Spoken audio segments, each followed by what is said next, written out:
So, what about the next, also much debated issue, and that is of the soy? I have heard this. It's bad for breast cancer because of the estrogen. It's bad because almost 95% of soy is genetically modified. I've also heard there's no such a thing as soy. So basically, God didn't make it.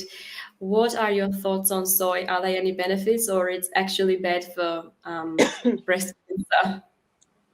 Yeah, they're very good questions. And I have a girlfriend, in fact, she went through the nutritional course that we did together, and she did Mm-hmm. her thesis on soy. And she said when people ask her about soy now, she's got a very simple answer. She said, God made it good, man mucked it up. So, in other words, if you can get non GMO, organically grown soybean, it's a remarkable bean.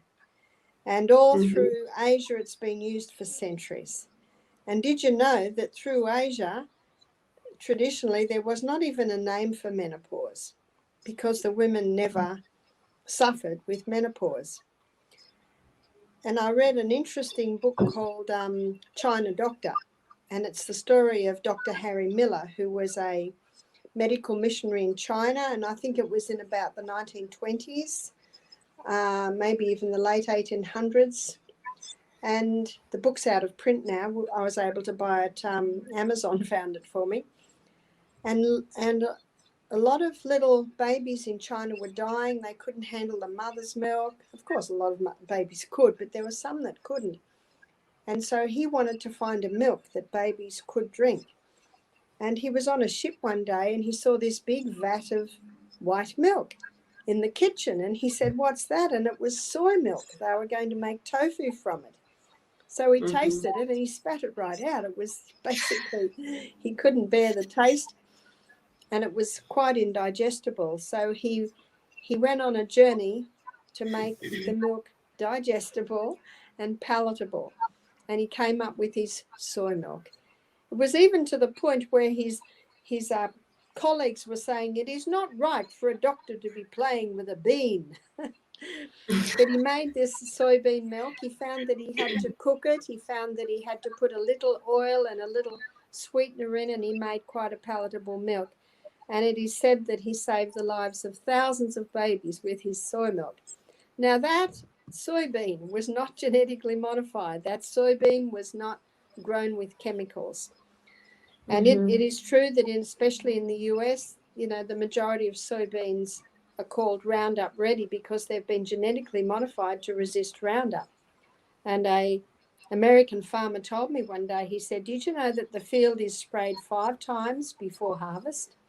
That means that soybean not only has it been genetically modified, which makes it difficult for the body to recognize and can even contribute to cancer, but it's got 5 doses. That's 1, 2, 3, 4, 5 doses of Roundup. And Roundup directly affects the hormones.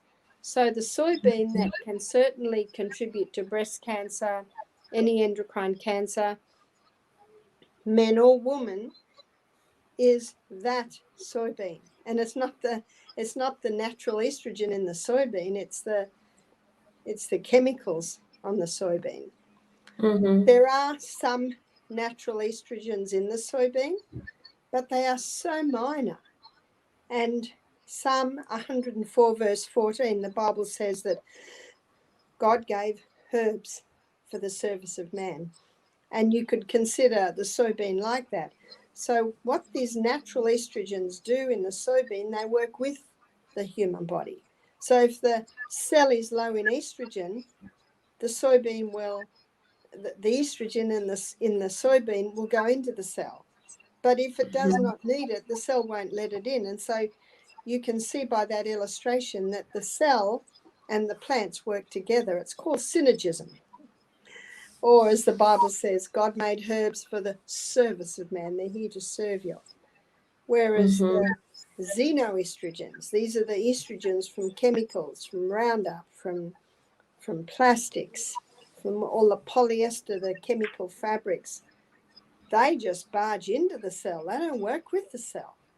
So we've got a problem today, and that is estrogen levels are rising because of people's exposure to chemicals and plastics, but not the estrogen in the soybean. It works with the body.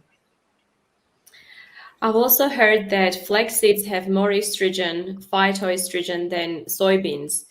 So it's about equal, but again, it's okay. that type of estrogen that works with the body.